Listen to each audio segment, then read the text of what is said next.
बिस्मिल्लाहिर्रहमानिर्रहीम। अस्सलामुअलैकुम नाज़रीन इकराम, नई वीडियो में आपको खुश आमदीद कहते हैं। आज का दिन अल्लाह ताला का शुक्र अदा करने का दिन है, क्योंकि भारत ने पाकिस्तान के सामने घुटने टेक दिए हैं। 26 जून मकबूजा कश्मीर में नाफिज किए जाने वाले काले कानून का आखिरी दिन होगा। ये अब तक की सबसे बड़ी खबर है और खबर की तस्दीक भारतीय मीडिया खुद कर रहा है। इमरान खान ने एक तीर से दो शिकार कर लिए हैं। एक तरफ अफगानिस्तान में अमेरिका को फौजी अड्डे देने से इनकार किया, तो दूसरी तरफ कश्मीर में आर्टिकल 370 भी बहाल करवा लिया है। 10 सेकंड के वीडियो क्लिप ने दुनिया की सुपर पावर को घुटनों के बल ला खड़ा किया। यह अब तक इमरान खान की सबसे बड़ी कामयाबी है। इस वीडियो में हम आपको मुकम्मल तफसील के साथ ये समझाएंगे कि कैसे इमरान खान ने अमेरिका पर दबाव डाला और अमेरिका ने मोदी पर प्रेशर डाला कि आर्टिकल 370 को बहाल किया जाए, वरना पाकिस्तान हमें हमारी तारीख की सबसे बड़ी शिकस्त दे देगा। वीडियो की तफसील में जाने से पहले तमाम दोस्तों से गुजारिश है कि हमारे चैनल को सब्सक्राइब कर लें, बेल आइकन पर क्लिक करें, ऑल नोटिफिकेशंस को ऑन करें, ताकि हमारी नई आने वाली वीडियोस आपको बर वक्त मिल सकें। नाज़रीन इकराम, किसी भी मुल्क के लिए इससे बड़ी खुश नसीबी नहीं होती कि उसके हुक्मरानों में गैरत और अना हो। अगर उनमें गैरत होगी तो अपने मुल्क का सौदा किसी दूसरे मुल्क के साथ नहीं करेंगे। अगर उनमें हमीयत होगी तो वो किसी भी मुल्क के सामने डट कर खड़े हो जाएंगे, और अगर उनमें अना होगी तो किसी भी मुल्क के सामने झुकेंगे नहीं, चाहे वो दुनिया की सुपर पावर ही क्यों ना हो।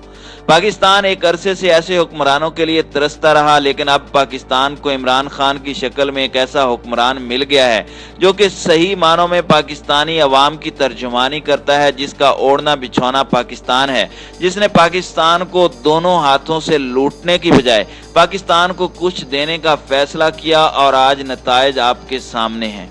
नाज़रीन इकराम, जब 5 अगस्त 2019 को मोदी ने मकबूजा कश्मीर की खुसूसी हैसियत यानी आर्टिकल 370 का खात्मा किया, तो पाकिस्तानी अपोजिशन ने इमरान खान पर बड़े बहतान लगाए कि उसने कश्मीर का सौदा कर दिया और इधर तुम हम वाले फार्मूले के तहत मकबूजा कश्मीर भारत के हवाले कर दिया और आज़ाद कश्मीर को अपने साथ मिला लिया।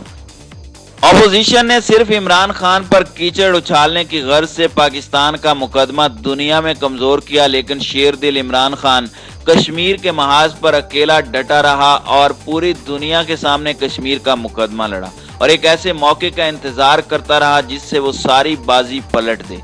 कुदरत ने इमरान खान पर मेहरबानी की और उसे एक मौका नवाजा, और वजीर आजम इमरान खान ने इस मौके पर खूब चौके पर छक्का मारा, जिससे कश्मीर की आज़ादी यकीनी हो गई है। कुदरत ने इमरान खान पर मेहरबानी की है और अमेरिका को पाकिस्तान के रहमो करम पर छोड़ दिया है।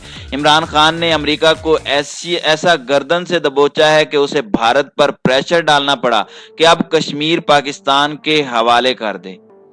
नाज़रीन इकराम, आपको मुकम्मल स्टोरी बताते हैं ताकि किसी भी किस्म का शुबा आपके जहन में न रहे। हुआ कुछ यूं कि अफगानिस्तान से अमरीकी फौज और नेटो की अफवाज के इनखला के बाद अमरीका को अफगानिस्तान के पड़ोसी मुल्क में फौजी अड्डों की जरूरत पड़ गई। अमरीका ने हर तरफ से अड्डे हासिल करने की कोशिश की, लेकिन इसमें कामयाब न हो सका। ताजिकिस्तान पर भी अमरीका ने दबाव डाला कि उसे अफगानिस्तान पर नजर रखने के लिए फौजी अड्डे दे दिए जाएं, लेकिन ताजिक सदर को पाकिस्तान में बुलाकर इमरान खान ने खबरदार कर दिया था कि अमेरिका को किसी सूरत फौजी अड्डे नहीं देने। जब किसी तरफ से भी अमेरिका की दाल न गली तो उसने पाकिस्तान पर दबाव बढ़ाना शुरू कर दिया। दहशतगर्दी के खिलाफ जंग में दी जाने वाली इमदाद बंद करने की धमकी दी, पाकिस्तान को लालच देने की कोशिश भी की, लेकिन इमरान खान डटा रहा और उसने अमेरिका पर वाजे किया कि पाकिस्तान और अब किसी भी मुल्क की प्रॉक्सी वार का हिस्सा नहीं बनेगा।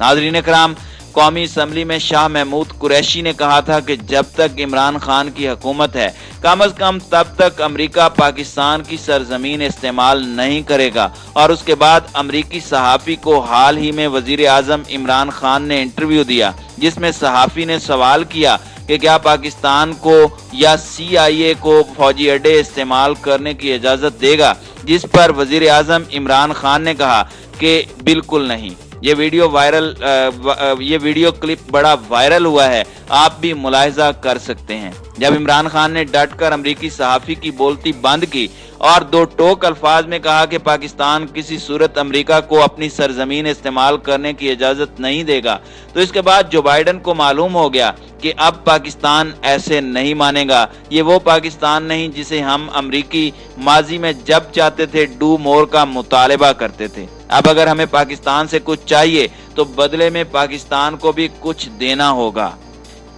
नाज़रीन इकराम, यही वो मकाम था जिस पर कुदरत ने इमरान खान की जीत की मोहर सब्त की और यहाँ से खेल शुरू हुआ, एक नया खेल, जिस खेल में भारत की मौत वाक़ई हो गई और पाकिस्तान को अल्लाह ने फतह से नवाजा। अमरीकी एस्टेब्लिशमेंट के कहने पर ही भारत ने आर्टिकल 370 का खात्मा किया था, जिससे मकबूजा कश्मीर को खुसूसी हैसियत हासिल थी वो खत्म हुई। उसके बाद भारत ने कश्मीर में जो हालात पैदा किए, जैसा कि लॉकडाउन और कर्फ्यू का लगाना, वो पूरी दुनिया ने सिर्फ 3 माह बाद ही देख लिया, जब कोरोना का अजाब आया और पूरी दुनिया को पता चला कि लॉकडाउन और कर्फ्यू में जीना कितना मुश्किल है। जिस आर्टिकल का खात्मा मोदी ने अमेरिका के कहने पर किया था, अब अमेरिकी दबाव में ही आकर भारत मकबूजा कश्मीर के आर्टिकल 370 को दोबारा बहाल करने जा रहा है। नाज़रीन इकराम, खबर कुछ यूं है कि वजीर आज़म नरेंद्र मोदी ने कश्मीरियों के अज़्म इस्तिक़लाल के सामने सरेंडर कर दिया है और खुसूसी हैसियत की बहाली समेत दीगर मसाइल के हल के लिए ऑल कश्मीरी पार्टीज कॉन्फ्रेंस बुलाने का फैसला किया है। इस सिलसिले में महबूबा मुफ्ती, फारूक अब्दुल्ला वगैरह को दावत नामे जारी कर दिए गए हैं, जबकि वजीर दाखिला अमित शाह ने मुशीर कौमी सलामती और गवर्नर मकबूजा कश्मीर के साथ तवील मुलाकातें भी की हैं। भारतीय नशरियाती इदारे के मुताबिक वजीर आज़म नरेंद्र मोदी ने मुमकिना तौर पर मकबूजा कश्मीर की खुसूसी हैसियत बहाल करने समेत अहम मसाइल के हल के लिए जुमेरात के रोज तमाम सियासी जमातों की कॉन्फ्रेंस बुलाने का फैसला किया, जिसके लिए वजीर दाखिला और बीजेपी के सदर अमित शाह ने मुशीर कौमी सलामती अजीत डोवल समेत अहम हुकाम से मुलाकात की। वजीर दाखिला अमित शाह और मोदी मकबूजा कश्मीर की बदलती सूरत हाल पर सर जोड़कर बैठ गए हैं और गुज़श्ता रोज उन्होंने मुशीर कौमी सलामती और जम्मू कश्मीर के गवर्नर के साथ तवील मुलाकातें भी की। भारतीय मीडिया ने दावा किया है कि वजीर आज़म नरेंद्र मोदी ने मकबूजा कश्मीर के साबिक वज़राए आला महबूबा मुफ्ती और फारूक अब्दुल्ला को कॉन्फ्रेंस में शिरकत के लिए दावत नामे भिजवा दिए हैं, जिस पर दोनों रहनुमाओं ने अपनी अपनी जमात की मीटिंग्स तलब कर ली हैं, जिसमें दावत नामे कबूल करने या मुस्तरद करने का फैसला किया जाएगा। दूसरी जानिब यह भी कहा जा रहा है कि ऑल पार्टीज कॉन्फ्रेंस आर्टिकल 370 की बहाली के लिए नहीं, बल्कि मकबूजा कश्मीर में तातुल की शिकार सियासी सरगर्मियां शुरू करने के लिए है, जिसके लिए मोदी सरकार अपने साबिका हलीफों से मुशावरत करना चाहती है, जबकि मकबूजा कश्मीर में होने वाले इंतखाबात पर भी तबादला ख्याल किया जाएगा। नाज़रीन इकराम, आपकी इस वीडियो के हवाले से क्या राय है? आप अपनी राय का इजहार कमेंट सेक्शन में ज़रूर कीजिएगा।